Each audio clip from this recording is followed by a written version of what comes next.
Welcome back to Lumio's Tower, where we're aiming to be the very best like no one ever was. And today, we're taking on more raids whilst talking about a very interesting topic that's going to be a little different. It is still roped into competitive very much, but it's just a little bit different to discuss because normally people show this, but instead we're going to discuss it, and that is team building.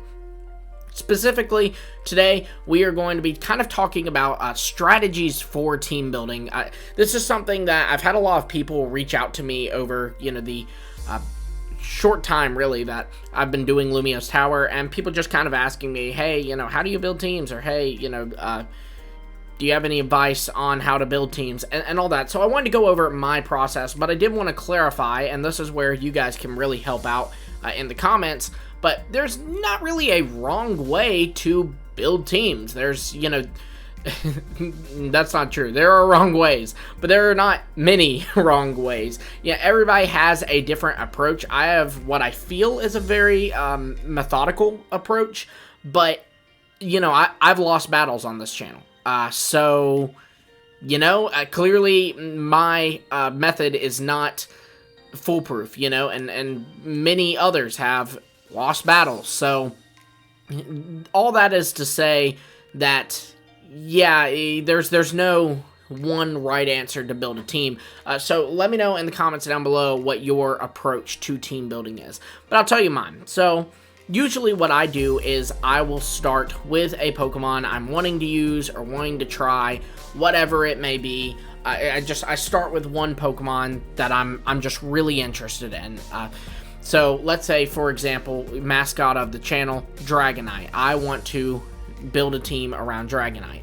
Well, then what I do, and I usually do this like on the Notes app on my phone, but I will go and I will type on my Notes app, Dragonite. And then I'll type down all of Dragonite's weaknesses. So Ice, Rock, Fairy. Then what I do from there, Dragonite don't count because while Dragonite is weak to Dragon, it also is good against Dragon. So, I just have confidence that my Dragonite with a Terrasteel can take out Dragon types. Because it can Terrasteel into a normal type or something else, depending on what kind of Dragonite I'm running. Then from there, I just kind of think about what Pokemon would work really well against those weaknesses, Ice, Rock, and Fairy. And, obviously the best option there is a Steel type. So then I'll kind of think of a Steel type that'll work. And basically what I try to do is I try to just, as I build, keep writing down the different options, like the different weaknesses that we're having on our team, and trying to make sure they are all covered. And I also try to, when I say try to, I actually really honestly have been a little more married to this while playing Scarlet and Violet than I had in past generations, but I really try to make sure that there is a physical attacker, enough physical attackers on my team, and enough special attackers. Usually I do 3 and 3, and the reason for this is really just because if you end up going against some kind of Stallmon, you want to be able to have something to back you up, right? You want to have some kind of Pokemon that can handle the offensively bulky or the physically bulky Pokemon and the special bulky Pokemon, because there are a lot of Stallmons this time around in this game. Dondozo, especially if you're talking about singles, Dondozo is a very physically bulky threat. Clodsire, you can actually watch me struggle to deal with a Clodsire in a video that I've had on my channel.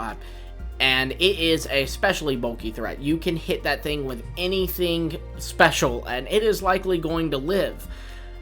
So, because of this, that's why I try to have, 3 physical attackers and 3 special attackers, just so there is, a balance to it, and there is an option no matter what I'm up against. Now, again, this does not mean this is how you build a team. This is just my approach to it.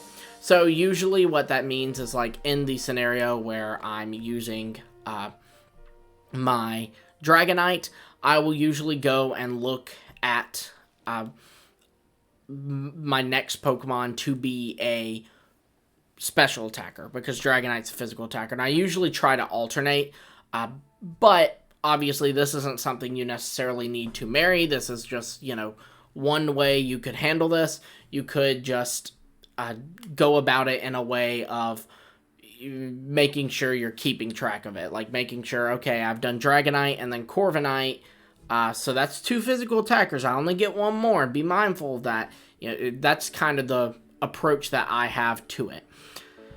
Now, what I find about this approach is it's really good for if you're trying to make a certain Pokemon shine. So, like, in this scenario, my team would literally have been built with Dragonite as a base. So, because of that, Dragonite is going to really be able to shine in this match. And that is amazing, because that's, you know, kind of what I was wanting to build the team around, right?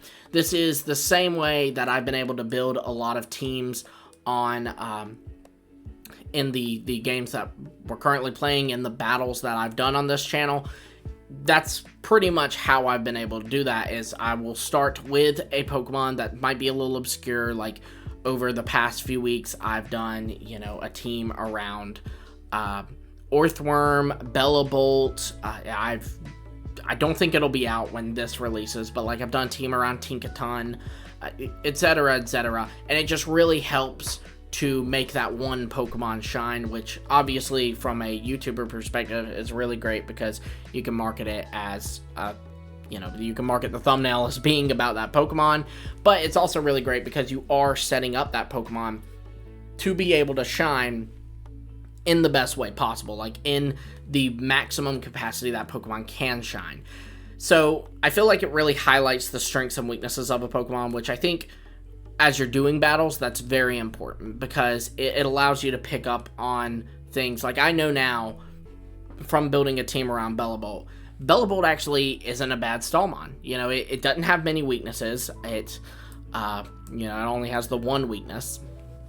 It is a relatively powerful Pokemon. I mean, it does damage, and it has a lot of healing moves like Parabolic Charge and Slack Off, and it also does get coverage like Muddy Water for ground types, which are its one weakness. So all that to say that, you know, it's taught me things about Bellabolt. And so the next time around that I'm planning a team and I'm like, hey, we have a water weakness, and you know, all the Pokemon on my team are kind of fast and fragile. Well, why don't I throw on Bellabolt? It really allows you to exactly that, see the strengths and weaknesses of your Pokemon. So that is my approach. There are plenty of other ways to do this, though. You could, you know, base it, instead of around a Pokemon you're wanting to use, you could base it around a certain type, like the dragon typing, you know, because that's a very powerful offensive typing, or the fairy typing, that's very offensive and a pretty good defensive typing. You could do it anyway and just build from there, like how I described. Now, obviously, this would really only be effective for single battles, because if you try this in doubles, there's so much more that factors in, because your Pokemon have to synergize, right? You know, you can't just go, okay, well, I've got a ground weakness, so I'm going to put in my Great Tusk, and I'm going to give it Earthquake. You've got to be a little more mindful of that, because then if nothing on your team has Protect, or has Levitate, or Earth Eater, anything that is going to protect it from that ground move, then whatever's on your team is obviously going to be taking an Earthquake from your Great Tusk, which is not desirable. You don't want that. You don't want to take an Earthquake from a Great Tusk. It usually kills things. So no, you want to make sure that you're planning your moves accordingly as well. You know, you want to make sure you're going, okay, maybe it's better if I run Headlong Rush here rather than running the traditional Earthquake. Now in singles, you can kind of do some of this too. Like often what I'll do is I'll look at my team and I will think, you know, we don't have a poison type to soak up spikes, and I've got this free extra slot, so I'm going to throw in Tatsugiri and I'm going to run Rapid Spin on it. That way I can, if worse comes to worse, take care of things. Or I might say, you know, we've got things that can beat this type, but we don't have many things that are a great switch into this type, so I'm going to put in a Pokemon with Volt Absorb, or with Earth Eater, or with Storm Drain, etc., etc. There's no wrong way to do this, guys. That's just one way to do it, and that is indeed the way that I do it. But yeah, be sure to let me know in the comments below how you build your teams. You know, if this does really well, and if you guys want, I can also talk about kind of how I get the items and necessities needed for different battling, like, you know, bottle caps, terra shards, kind of my way to farm them. But yeah, be sure to let me know in the comments below how you build teams, because it would be kind of fun to try your strategies as well. I would love to try to take those on and see if I can build a team that way.